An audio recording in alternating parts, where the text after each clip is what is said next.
मोक्षस्य कांक्षा यदि वै तवास्ति त्यजात त्यजाति दूरात् विषयान् विषम यथा पीयूषवत् तोष दया क्षमा आर्जव प्रशांति दांतिर भज नित्यम आदरात्. In the 82nd verse of Vivekachudamani, Shankaracharya says that the Guru tells the disciple that yadi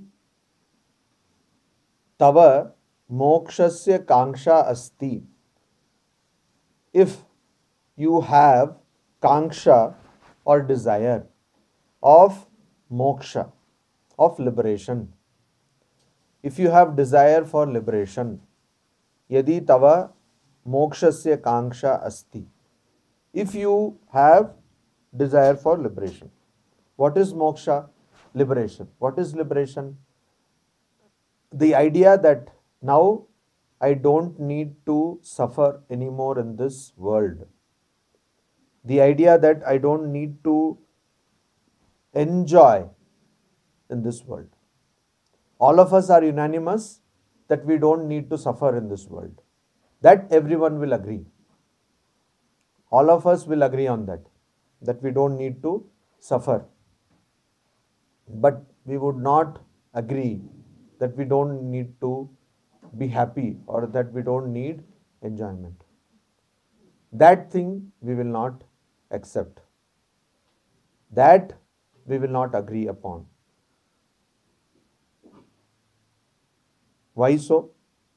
Because we think that world should be a place which would be having only happiness and enjoyment and no suffering.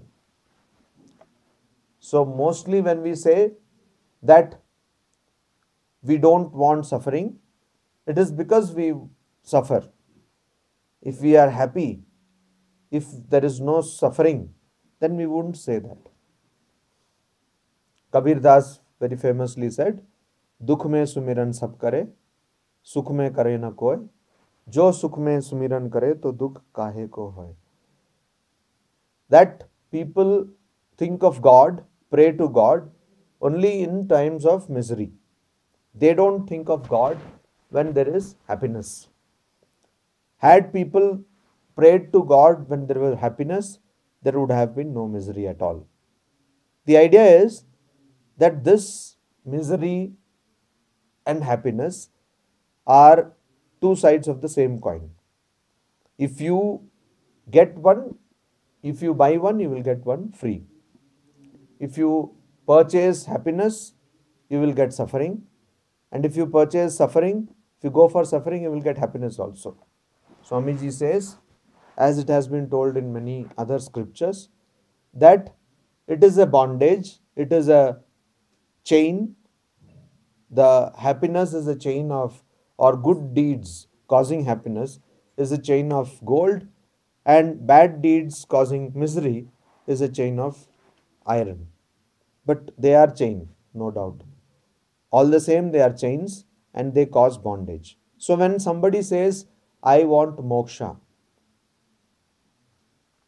that means I don't want happiness and I don't want suffering. I want to go beyond both these. I want to have a state where there will be only bliss, where there will be no suffering. And also may not be happiness also will not be there, but there will be no suffering also. That is the state I want to be. If somebody has that kind of an idea, if somebody has that kind of a resolve, then they can think of getting happiness in this very life.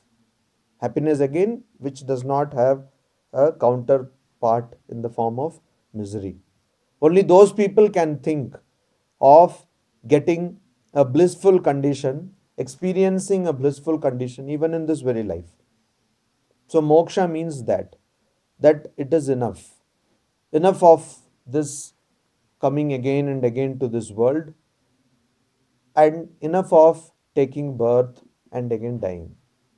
But how many of us can actually have that resolve?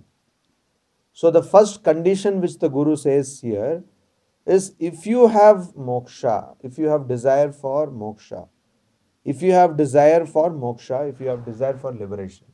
Most of us, even though we may go to an ashrama, even though we may have got initiation under a guru, even though we may have apparently started a spiritual life, we do not in the least have desire for moksha. All we want is what is called as kalakshepa. We are just passing away our time. And we are so foolish. And yet we think we are intelligent. And that is why Vivekachudamani is called Vivekachudamani. The name was given by Shankaracharya himself. This is the crest jewel of discrimination or discernment. This is Chudamani. What is Chudamani? Something, a pearl or some kind of precious gem which is put on your chuda, that means on your head, on the mukuta, or on somebody's kings have that crown. So on the crown you put that. That means it is given the highest place. That is called Chudamani. So Vivek Chudamani means this is the crest jewel of discernment or discrimination of Viveka. Why? Because it constantly talks about discernment. It talks about discrimination between the real and the unreal. So here again Shankaracharya, through the words of a guru, says that if you are having this desire of moksha, if you want to be free, so the answer is we don't want to be free. Why do we suffer? Because we want to suffer. We want, so we suffer. And we don't want to be free. And if somebody were to say that by doing this you can be free, people would say, no, I don't want to be free. I want to have all these things. I want to create confusion. And I want to create all kinds of problem in my life and suffer. Because if I were free, what would I do? That is the question. So that is why people think that, oh, my life would become meaningless. So your life acquires meaning if you desire something. That is the general idea. Such a foolish idea, but that is what people have. So first thing they ask a sadhu or a sannyasi who has taken up this path to realize God is that, oh, what is there in your life? You don't have any money, you don't want money, so why are you living? What is there? There is no motive in your life. So person, for us, for ordinary people, motive is something related to your body and mind. That is the only motive you can think of. And as long as God and spirituality is in the realm of body and mind, it is okay.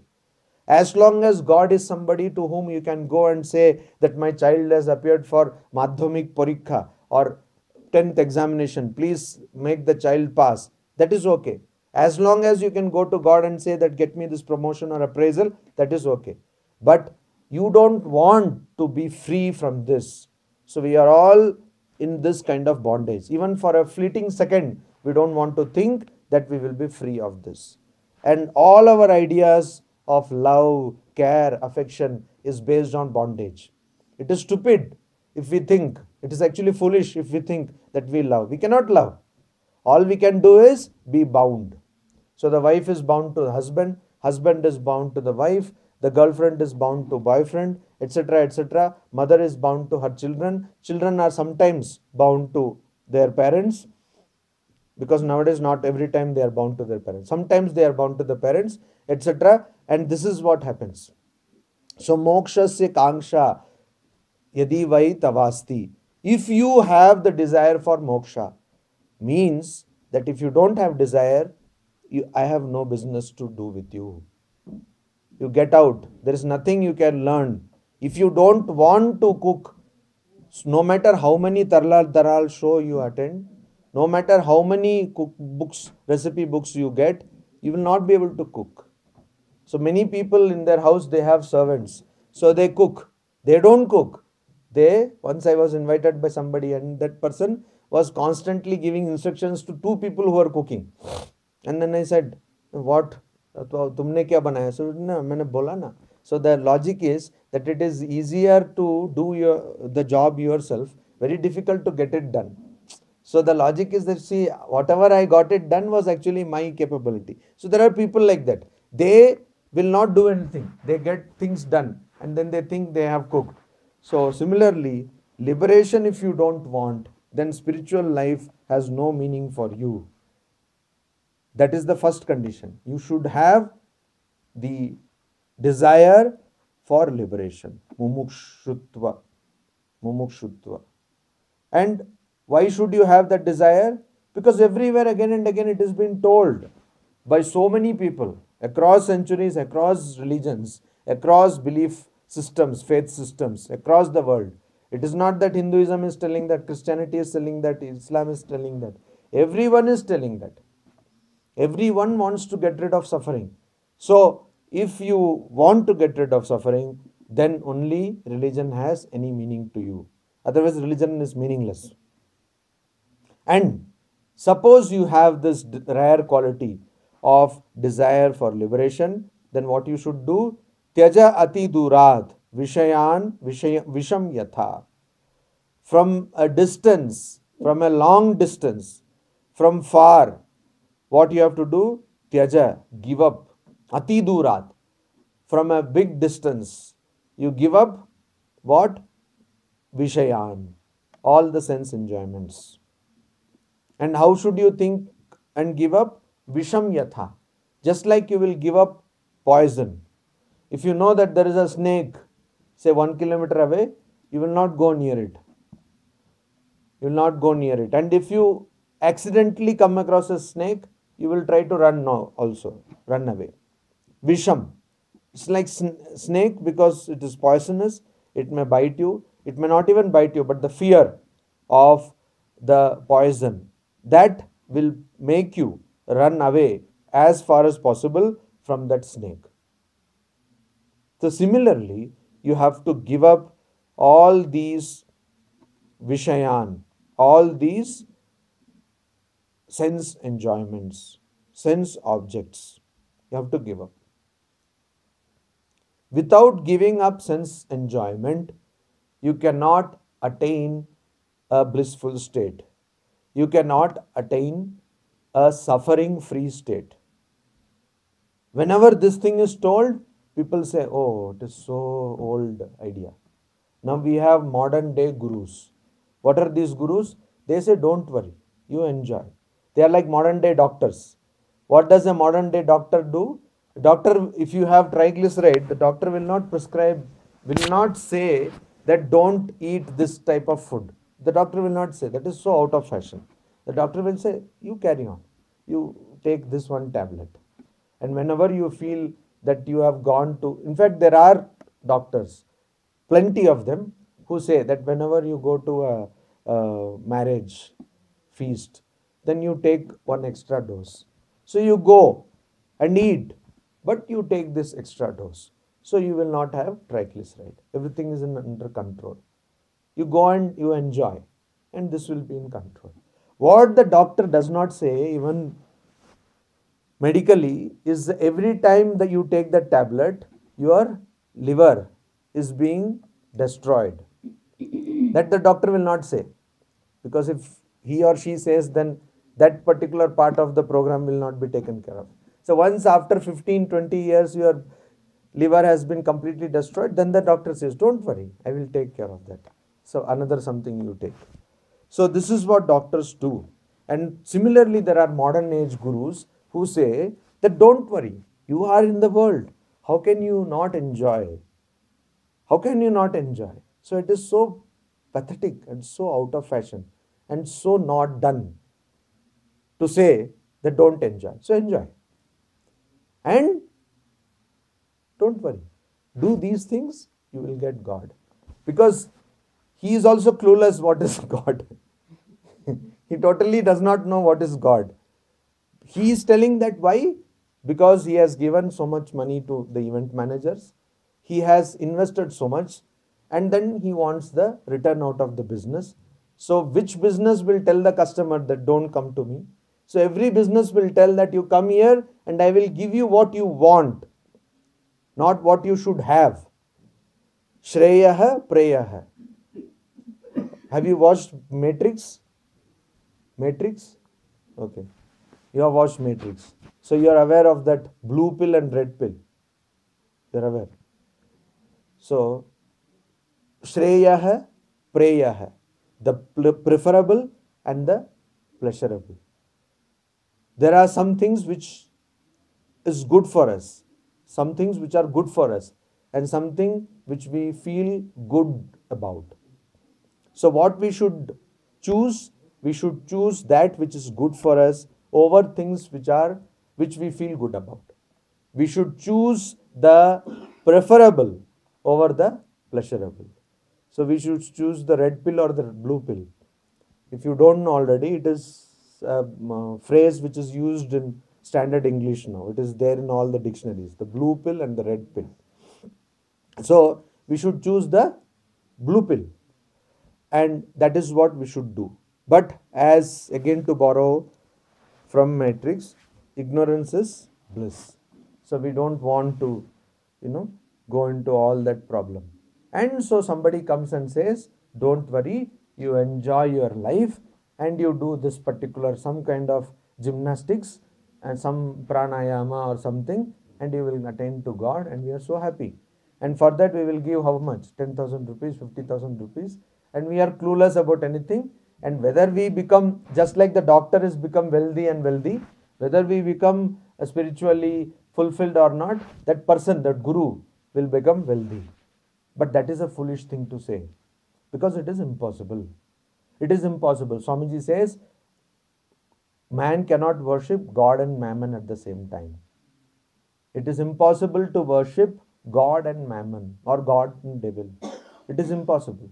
You cannot run after sense pleasures and at the same time expect to be having a suffering free life, a life free of suffering.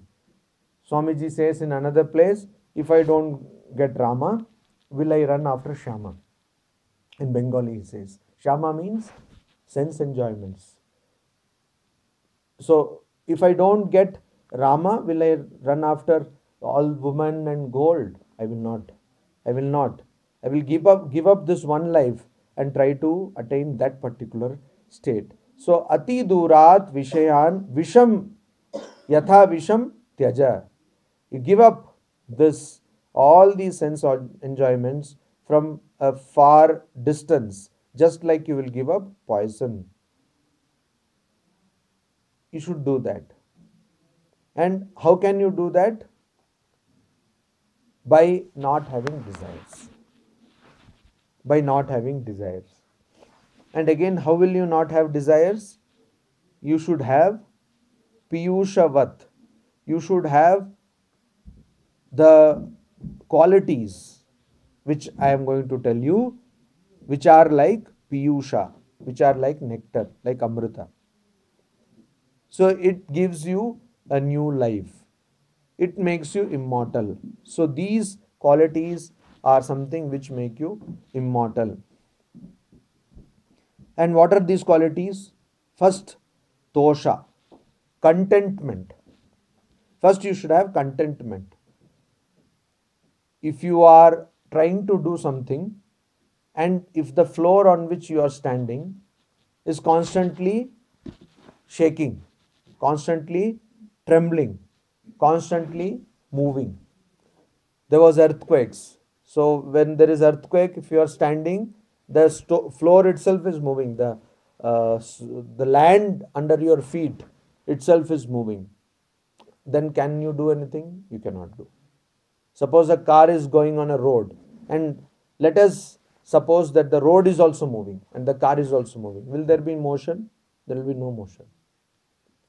There will be confusion but no motion. Why? Because something has to be stationary on which a moving object will move. The base has to be stationary. Similarly, if you have to achieve anything, both in the mundane world, worldly world, material plane, or on the spiritual plane, your mind should be calm. Nobody can achieve anything with a restless mind. Even if you want to become a great businessman, even if you want to become a good writer or anything, You have to have a calm mind, a mind which is under your control. Otherwise, you cannot do. Swamiji says, what is the difference between a person who is successful and a person who is not? The difference in concentration. So, this concentration defines us. The more concentrated you are, the more you can deliver. The more you can do things. And the less concentration you have, the more problems you have. So, tosha, contentment. Because tosha gives you peace. Contentment gives you peace. Without having contentment, you cannot have peace. We all know about this story of Narada. When Narada was going, he saw two sages sitting and meditating. And the one sage asked, "Oh, where are you going?" He said, "I am going to Vaikuntha. I will meet Lord Vishnu." And the sage said, "Okay, then please find out when I will get liberation." And the other sage also said the same thing. When Narada came back, then he told the second sage that you will get liberation. He was sitting under a peepal tree. So he said, when you will get liberation after so many buds, as many leaves are there in this tree. And this sage started jumping in joy. Oh, that means I will get liberation. That is certain. And he went to the first sage and he said, you will get liberation after 3 births. And that first sage got annoyed. I have to come again for 3 births. So you see, that is what, even in spiritual life, if you are not content,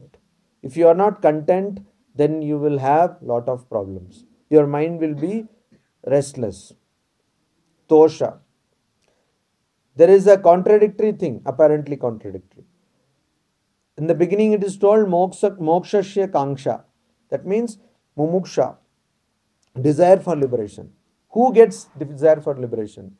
Unless you are not content with this world, unless you have a discontent with this world, unless you are fed up with this world, you cannot have mumuksha.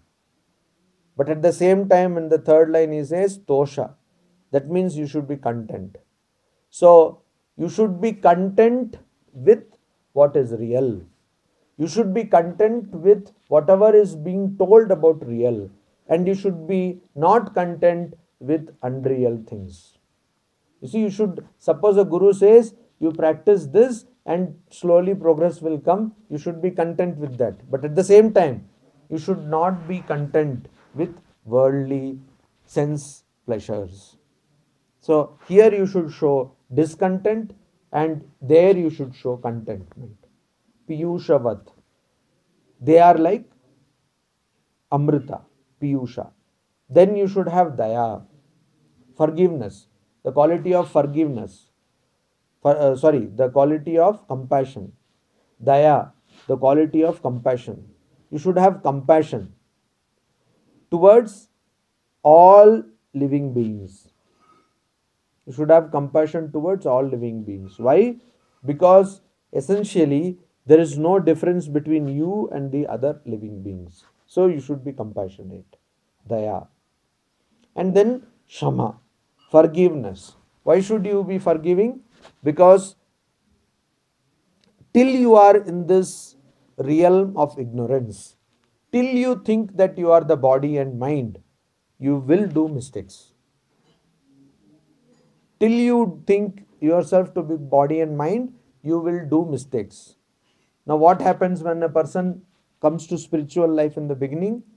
We think that we are supposed to be pure. What is our idea of purity? Our idea of purity is based on body and mind. That is the main problem. Our idea of purity is based on body and mind. So if you don't take bath one day, you feel that you are impure.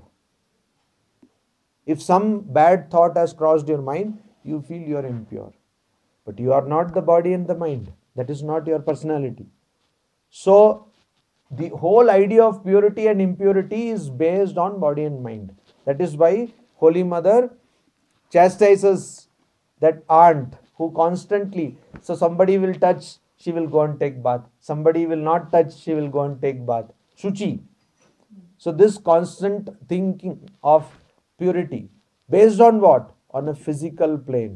So you can never be pure, because inside you there is so much of filth. There is urine, stool, so many things. If a cow is rotting for days together, the dead body of the cow will be there and you will not even notice. After maybe 15 days, some smell will come. Put the body of a human being. What 15 days? Within 2 hours, it will start rotting. And the smell is so horrible, revolting. That is what. So much of impurity is there in human body, but still our idea of purity is based on the physical thing, body and mind. And so when we do something wrong, some mistake, we cannot forgive ourselves. That is the one cause of depression. People go into depression. Why? Because they think they have done something great, something wrong, a great mistake they have done.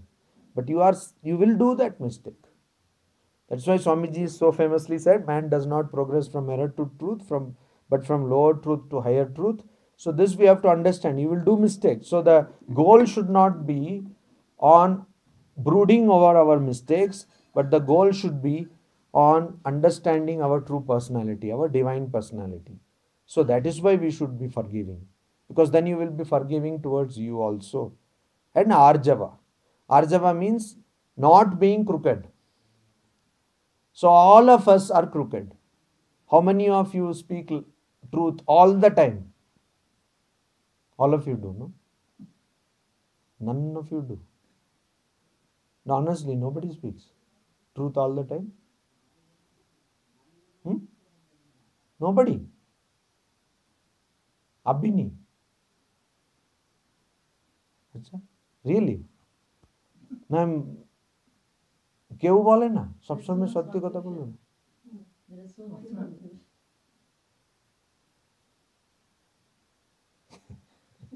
anyway, that was really demoralizing. But so that's what Arjava means, not being crooked, not being. Some people, you give them something and it will come out like jalebi. You have seen jalebi, no? How straight and how nice it is. Jalebi is straight, na? Straight. Jalebi. There is straight it is. Round means how? Just like this. Circular round. Jalebi is like you don't know where the other thing goes and where. It's so complicated. So you tell someone something and it comes out of jalebi. Out of his mouth or her mouth as jalebi. So that. हाँ वो उतना आपको नहीं बता रहे हैं, अपने पे मत लीजिए. Arjava means being straightforward.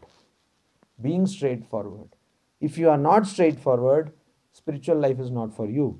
If you cannot follow truthfulness, spiritual life again is not for you. And that, why should we follow these things? Because then prashanti, then our mind will be calm, our inner organs will be calm. And danti. So shama, dama. Shama is the restraint of inner organs, senses, and dama is the restraint of outer senses. And you do that, and bhaja nityam adarat. You cultivate these qualities carefully. Adarat, carefully cultivate. And bhaja also you have to cultivate, and also here the meaning is you pray and you worship the divine principle and pray the divine principle, so that you are able to constantly cultivate these qualities of contentment, then compassion, forgiveness, straightforwardness, and shama and dama, calmness and self-control. You have to cultivate.